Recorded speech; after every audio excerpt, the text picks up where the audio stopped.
چونکہ ہمارے ملک میں یہ پہلو کو چھوڑ کے جانا چاہ رہا تھا لیکن گنجائش نہیں ہے، اس لیے بیان کر رہا ہوں۔ عمومی ایک جو ممبر سے بیان کیا جاتا ہے، غدیر جیسے ہی روز غدیر آتے ہیں، ذی الحج میں عید غدیر، تو مومنین بھی ایک دوسرے کو مبارکباد دیتے ہیں کہ روز ولایت علی۔ کیا روز ولایت علی اور اعلان ولایت علی کے لیے اتنا بڑا اہتمام ہو رہا ہے؟ اگر صرف اعلان ولایت علی ہے تو کیا رسول اللہ نے اس سے پہلے کبھی علی کی ولایت کا اعلان نہیں کیا؟ اپنی زندگی میں سب سے زیادہ پیغمبر نے جس چیز کا اعلان کیا، تبلیغ کی، وہ ولایت علی ابن ابی طالب ہے۔ میں عرض کروں کہ کیسا کیسا انداز اختیار کیا رسول اللہ نے۔ کبھی فرمایا کہ علی کو مجھ سے وہی نسبت ہے جو ہارون کو موسیٰ سے، فرق یہ کہ میرے بعد کوئی نبی نہیں آئے گا۔ کبھی فرمایا کہ میں علم کا شہر ہوں، علی اس کا دروازہ ہے۔ کبھی فرمایا میں حکمت کا گھر ہوں، علی اس کا در ہے۔ کبھی کس طرح سے، کبھی فرمایا کہ حب علی جاکل الذنوب کما تاکل النار الحطب، کہ علی کی محبت گناہوں کو اس طرح سے کھا جاتی ہے جس طرح سے آگ لکڑیوں کو کھا جاتی ہے۔ کبھی فرمایا کہ جس کا دروازہ مسجد میں کھلتا ہے سب اپنے دروازے بند کر دو، صرف میرا اور علی کا دروازہ کھلا رہے۔ اور ایک دن کیا عجیب انداز اختیار کیا، مسجد میں بیٹھے اور برابر ایک جملہ ارشاد فرمائے جا رہے ہیں، کنتو نبیًا والآدم بین الماء والدین، کنتو، جائے نماز سے بیٹھے ہیں صحابہ کرام سامنے اور ایک جملہ بار بار اسی کو ریپیٹ کی جا رہے ہیں، کنتو نبیًا والآدم بین الماء والدین، کنتو نبیًا والآدم بین الماء والدین۔ میں اس وقت بھی نبی تھا جب آدم ابھی پانی اور مٹی کے درمیان تھا، میں اس وقت بھی نبی تھا جب آدم ابھی پانی اور مٹی کے درمیان تھا، میں اس وقت بھی نبی تھا جب آدم پانی اور مٹی کے درمیان تھا۔ ایک ہی بات کو بار بار کہے جا رہے ہیں۔ وہ صحابہ کرام حیران ہیں، پریشان ہیں کہ آج رسول نے یہ کون سا انداز اختیار کیا، کیا کہنا چاہتے ہیں؟ ایک بات بار بار کہے جا رہے ہیں، میں اس وقت بھی نبی تھا جب آدم پانی اور مٹی کے درمیان تھا، کہ کافی وقت گزرنے کے بعد جب علی ابن ابی طالب مسجد میں داخل ہوئے اور جیسے پیغمبر کی بات سنی، وہیں کھڑے کھڑے فرمایا، یا رسول اللہ وَكُنْتُ وَلِيًّا وَالْآدَمُ بَيْنَ الْمَاءِ وَالدِّينِ۔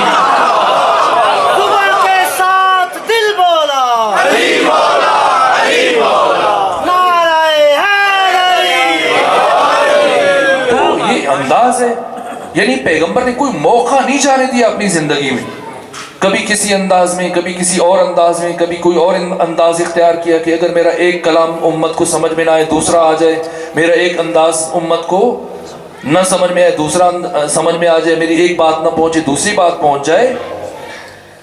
اور کبھی کبھی یوں لگنے لگ جاتا ہے جب انسان پیغمبر کی سیرت کا مطالعہ کرتا ہے اس زاویہ دید سے، تو ایسے لگتا ہے کہ پیغمبر آئے ہی علی ابن ابی طالب کی ولایت کا اعلان کرنے کے لیے، کوئی موقع نہیں جانے دیا۔ لیکن آج کیا ہوا، پروردگار کیا فرما رہے ہیں، دیکھیں کتنا تحدید آمیز لہجہ، بلغ پہنچائیے، ان لم تفعل، یہ کام نہ کیا کچھ نہیں کیا۔ اور پھر جیسے ہی کام ہوتا ہے تو پروردگار کیا فرماتا ہے، اليوم یئس الذین کفروا، اگر علی کی ولایت سے دین مکمل ہوتا ہے تو پھر دعوت ذو العشیرہ میں مکمل ہو جانا چاہیے تھا، یا اس کے بعد کسی مرحلے میں ہو جانا چاہیے تھا، جنگ خندق میں ہو جانا چاہیے تھا، جنگ تبوک میں، جنگ احد میں نہیں۔ آخر کیا ہوا غدیر میں؟ کیا غدیر صرف علی ابن ابی طالب کی ولایت کے اعلان کا دن ہے؟ نہ۔ اور کیا صرف ولایت کا اعلان کیا گیا؟ نہ۔ اگر صرف اعلان کیا جاتا تو دین کبھی مکمل نہ ہوتا، نعمت کبھی تمام نہ ہوتی، اللہ کبھی راضی نہ ہوتا، کافر کبھی مایوس نہ ہوتا۔ کیا ہوا غدیر میں؟ جیسی پیغمبر نے بیان فرمایا، پہنچے اس مرحلے پہ کہ ان اللہ مولا، یا اللہ میرا مولا ہے، وانا مولا المومنین، میں مومنین کا مولا ہوں، فمن کنت مولا فہذا علی مولا، میں جس کا مولا ہوں اس کے یہ علی مولا ہے۔ لیکن پیغمبر یہاں پر رکے نہیں، اگر پیغمبر رک جاتے نہ دین مکمل ہوتا، نہ نعمت تمام ہوتی، نہ اللہ راضی ہوتا، نہ کافر مایوس ہوتا۔ اس لیے پیغمبر نے جیسے ہی فرمایا اس کی فوراً بعد فرمایا، سنو علی کے بعد علی کا بڑا بیٹا حسن مجتبیٰ، میرا وصی، میرا جانشین اور تمہارا امام ہے۔ حسن کے بعد حسن کا چھوٹا بھائی حسین، حسین کے بعد علی زین العابدین، پھر محمد باقر، پھر جعفر صادق، پھر موسیٰ کاظم، پھر علی ابن موسیٰ رضا، پھر محمد تقی، پھر علی نقی، پھر حسن عسکری، اور آخر میں سب سے زیادہ ذکر خطبہ غدیر میں پیغمبر نے نہ اپنا کیا، نہ علی کا کیا، نہ حسن حسین کا کیا۔ خطبہ غدیر میں پیغمبر نے سب سے زیادہ ذکر اپنے آخری نائب یوسف زہرا، امام زمانہ، منجی عالم بشریت، آپ کا فرمایا۔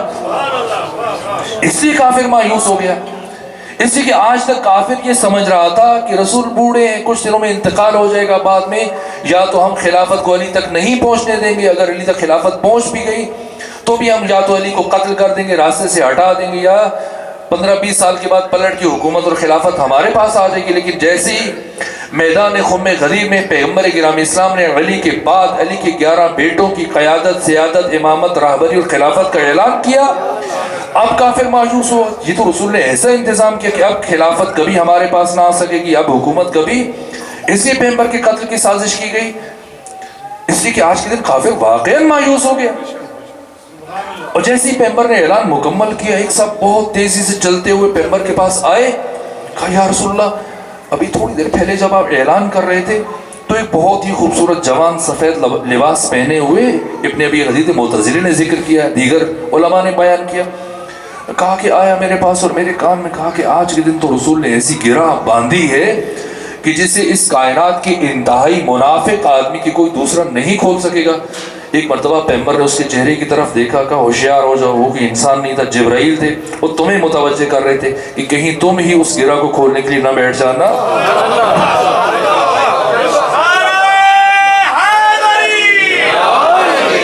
لیکن پیغمبر نے صرف اعلان پر اکتفا نہیں کیا، اگر اعلان کر دیتے علی کا اور علی کے 11 بیٹوں کا، تب بھی دین مکمل نہ ہوتا، تب بھی نعمت تمام نہ ہوتی، تب بھی اللہ راضی نہ ہوتا، تب بھی کافر مایوس نہ ہوتا۔ لیکن عجیب کام کیا پیغمبر اسلام نے، نماز عصر کی ادائیگی کے بعد فرمایا کہ ایک خیمہ نصب کیا جائے اور علی ابن ابی طالب کے ہاتھ پر علی کی اور علی کے 11 بیٹوں کی ولادت، قیادت، سیادت، امامت، راہبری اور خلافت کی بیعت کی جائے۔ بیعت کا سلسلہ شروع ہوا جو 3 دن تک جاری رہا، لیکن سب سے پہلے علی کے ہاتھ پر علی اور علی کے 11 بیٹوں کی بیعت ولایت پر کسی صحابی نے نہیں کی، بلکہ خود رسول اسلام پیغمبر گرامی اسلام نے کی ہے۔ اس کے بعد پھر صحابہ کرام نے سلسلہ شروع کیا، اور جب مردوں کی بیعت کا سلسلہ مکمل ہو گیا 3 دن کے بعد، تو پھر اب خواتین کو بلایا گیا۔ بڑی تعداد میں خواتین شامل تھیں اس سفر میں، بہت بڑی تعداد میں شامل تھیں۔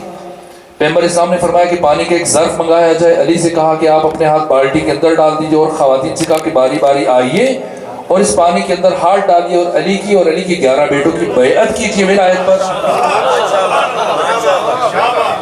اسی دن مکمل ہوا، اسی کہ پیغمبر نے میدان خم غدیر میں نظام دیا، نظام ولایت۔ ولایت نہ تو نعرہ ہے، ولایت نہ تو مفہوم ہے، ولایت نہ تو صرف عقیدہ ہے، ولایت ایک نظام ہے۔ کون سا نظام؟ حقوق بشر کی حفاظت کا انتظام ہے۔ نظام ولایت قیامت تک آنے والے تمام انسانوں پر عدل و انصاف کی حکمرانی کا انتظام ہے۔ نظام ولایت تمام تر انبیاء کی ساری محنتوں کے تحفظ کا انتظام ہے۔ یہاں کی دین مکمل ہوتا ہے، یہاں کی نعمت تمام ہوتی ہے۔ میرے گلے میں سکت نہیں، آج میں آپ کی محبت میں پڑھتا چلا گیا، ورنہ میرے سینے میں اتنی سکت نہیں تھی۔ میں نے گفتگو کو مکمل کیا، کل یہاں سے آگے بڑھیں گے۔ بس رک کر میں ایک سوال پوچھوں گا اور آپ کی زحمتوں کو تمام کر دوں گا۔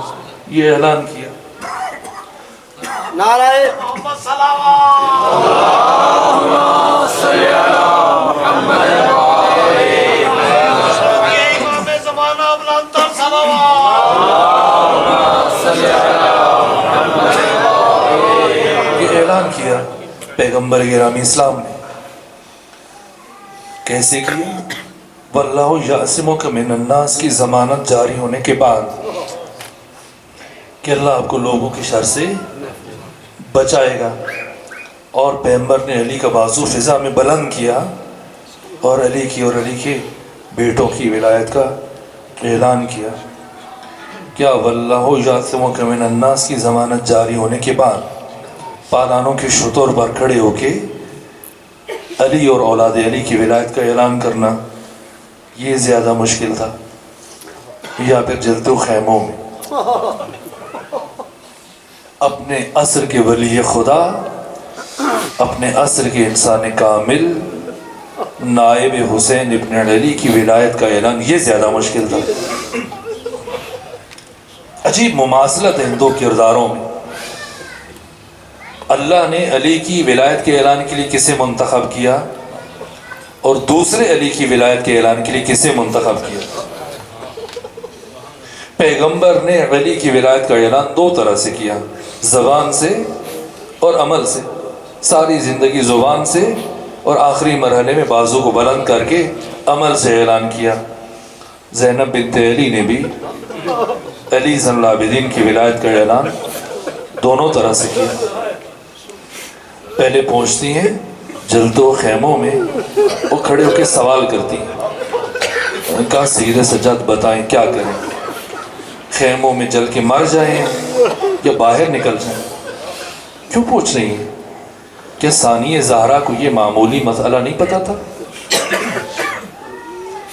جن کے بارے میں خود سید سجاد فرماتے ہیں کہ میری پھوپھی زینب عالمہ غیر معلمہ ہے، وہ بی بی جس نے دنیا میں استاد کا منہ نہیں دیکھا، جو شاگرد پروردگار ہے، وہ یہ معمولی مسئلہ نہیں جانتی، تو پھر کیوں پوچھ رہی؟ مسئلہ پوچھ کے جو بھی وہاں موجود تھے سب کو متوجہ کر دیا کہ اب نائب حسین ولی خدا انسان کامل جانشین حسین علی زین العابدین ہے۔ یہ زبان سے اعلان تھا، اور تھوڑی دیر کے بعد پھر عمل سے اعلان کیا۔ جب جلدو خیموں میں 22 برس کے اس جوان کو 55 برس کی ضعیفہ نے اپنے کندھوں کے اوپر اٹھایا، مشکل مرحلہ ہے۔ یہ زینب کون ہے؟ اور اس بی بی کو فاطمہ الزہرا اپنے ساتھ کیوں لے کے گئی؟ عجیب یہ ہے کہ پیغمبر اسلام بھی غدیر میں سیدہ زینب کو اپنے ساتھ لے کے گئے، اور سیدہ زہرا بھی دربار میں اس بی بی کو اپنے ساتھ لے کے گئے۔ دو بیٹیاں ہیں اور تھوڑا سا فاصلہ ہے چند مہینوں کا یا 1 سال کا، یا تو دونوں کو لے جائیں یا دونوں کو گھر چھوڑ جائیں، لیکن ایک کو گھر میں چھوڑ دیا، ایک کو ساتھ لے کے گئے۔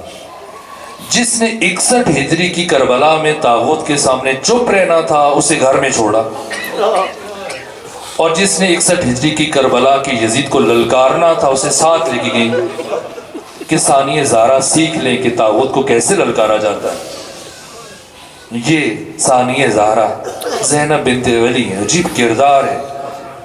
یہ 5 تن پاک کی ذوات مقدسہ کا خلاصہ ہے۔ یہ بی بی کبھی محمد بن گئی، کبھی علی بن گئی، کبھی فاطمہ بن گئی، کبھی حسن بن گئی، کبھی حسین بن گئی، کبھی عباس بن گئی۔ محمد کہاں؟ میں نے ابھی اشارہ کیا۔ اور علی کب بنی؟ جب کوفہ کے شہر کے دروازے پر اتنی بھیڑ تھی کہ کسی کی ٹھوکر سے وہ نیزہ بردار جس کے ہاتھ میں حسین ابن علی کا سر تھا، اس کو ٹھوکر لگی اور وہ سنبھال نہیں سکا، اور سر حسین ابن علی زمین میں آ گئے۔ جب یہ منظر دیکھا سیدہ سے برداشت نہیں ہوا، سید سجاد سے کہا کہ عمر سعد سے کہیے کہ ان لوگوں خاموش کروائیں، میں کچھ کہنا چاہتی ہوں۔ عمر سعد نے کہا کہ یہاں پر ابن زیاد آ جائے تو وہ بھی ان لوگوں کو خاموش نہیں کروا سکتا۔ کہا کہ ٹھیک ہے، اگر تم خاموش نہیں کروا سکتے تو علی کی بیٹی خاموش کروائے گی۔ اور ایسا خطبہ دیا، جب خطبہ شروع کیا تو اتنا جلال اور ہیبت تھی علی کی بیٹی کے لہجے میں کہ جانوروں کے گلوں کی گھنٹیاں بھی خاموش ہو گئی۔ یا یہ بی بی علی بن گئی، اور کبھی یہی بی بی فاطمہ بنی، کب میں بھی عرض کروں گا، اور کبھی حسن بن گئی۔ وہ جو علی اکبر کی لاش پہ اس طرح سے گری کہ ڈر تھا کہ روح زینبی پرواز نہ کر جائے، اور محمد کی لاش آئی تو ایسے خاموش کھڑی ہے جیسے شاید کوئی رشتہ نہیں ہے، کون سمجھے سکوت کا فلسفہ۔ اور کبھی یہی بی بی عباس بن گئی، شام غریبہ جب ٹوٹی ہوئی تلوار اٹھا کر جلے ہوئے خیموں کی راہ کے گرد چلنا شروع کیا، بی بی نے ایک مرتبہ مقتل کی طرف دیکھا، کہا اٹھو عباس دیکھو، کل جو کام تم کر رہے تھے آج تمہاری بہن زینب انجام دے رہی۔